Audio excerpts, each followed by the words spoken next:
Hello everyone, welcome back to my channel. তো ফেসবুকে viral এই ট্রেন্ডিং হেয়ার এক্সেসরিজটা বানানো যাক। তো তার সঙ্গে আমি তোমাদের সঙ্গে শেয়ার করি খুব সহজ পদ্ধতিতে কীভাবে বানাতে হয়। তো এখানে আমি পুরনো একটা মায়ের চুড়ি নিয়েছি। তো সেখানে আমি হোয়াইট কালারের উল দিয়ে আমি পুরো চুড়িটাকে সিঙ্গেল ক্রুশি করে কমপ্লিট করে নেব এখানে।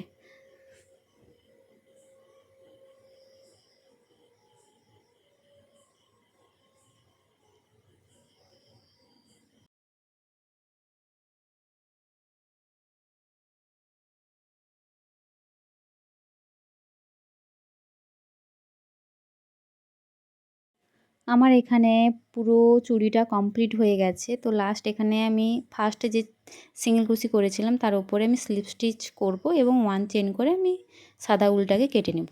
এরপর আমি এখানে ব্লু কালারের উলটা নেব, নিয়ে এখানে ফার্স্ট আমি একটা স্লিপ নট তৈরি করে নিচ্ছি। তো এরপর এই চুড়ির ওপরে যে চেন হয়েছে এই চেনের ওপরে আমরা করব এবার কাজ।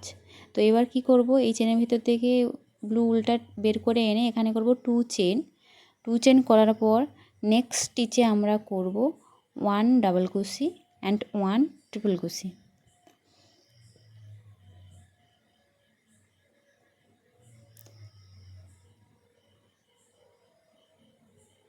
ট্রিপল কুশির ওপরে আমরা করব পিকট স্টিচ,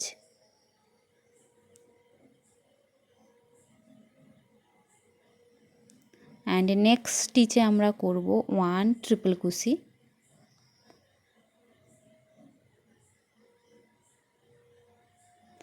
অ্যান্ড সেম স্টিচে আমরা করব 1 ডাবল কুশি। নেক্সট স্টিচে করব 2 চেন দিয়ে নেক্সট স্টিচে আমরা এই 2 চেনটাকে স্লিপ স্টিচ করে নেব।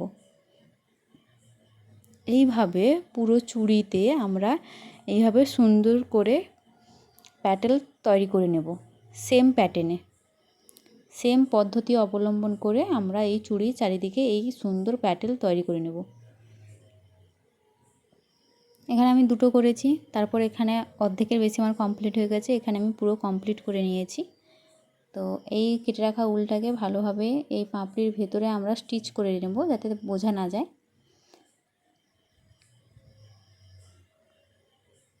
এখানে আমি কাঁটাতে লাগানোর জন্য ছোট ফুল বানাবো, তার জন্য এখানে আমি ম্যাজিক রিং করেছি দিয়ে 1 চেন।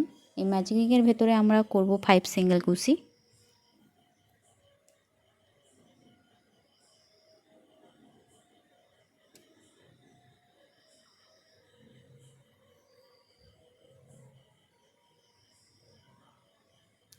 দিয়ে ফার্স্টে সিঙ্গেল কুশির সঙ্গে আমি এখানে স্লিপ স্টিচ করে নেব। করে নেওয়ার পর এখানে 1 চেন করে আমি সাদা কালারের উলটাকে কেটে নেব।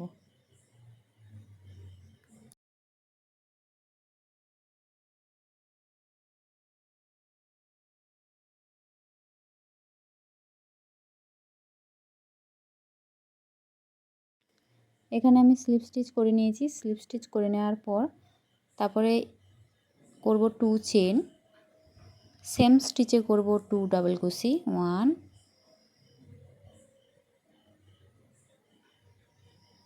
2 ডাবল কুশি, অ্যান্ড সেম স্টিচে আমরা করব 2 চেন। এই সেম প্যাটার্নে এই এর পুরো চারিদিকটা আমরা করে নেব। এখানে টোটাল 5টা আমার লিভ হবে। 2 চেন, যে স্টিচে আমি করেছি 2 চেন, সেম স্টিচে করব 2 ডাবল কুশি and next 2 chain and same স্টিচে আমরা সেটাকে স্লিপ স্টিচ করে নেব। আমার এখানে এই ছোট্ট ফ্লাওয়ারটা তৈরি হয়ে গেছে, এটা কেটে নেব। কেটে নেওয়ার পর এক্সট্রা উলটাকে ভালোভাবে নিট দিয়ে সেই বাদবাকি উলটাও আমি কেটে নেব। এখানে বানানোর সময় একটু এলোমেলো লাগে, সেটাকে একটু ঠিকঠাক করে নিতে হয় চেপে। আর এখানে আমি স্টিকটার সঙ্গে এই ফ্লাওয়ারটাকে গ্লু দিয়ে আমি ভালোভাবে আটকে নেব। যদি ভিডিওটা ভালো লেগে থাকে তাহলে আমার চ্যানেলটাকে সাবস্ক্রাইব করে রাখবে নতুন নতুন ভিডিও পাওয়ার জন্য।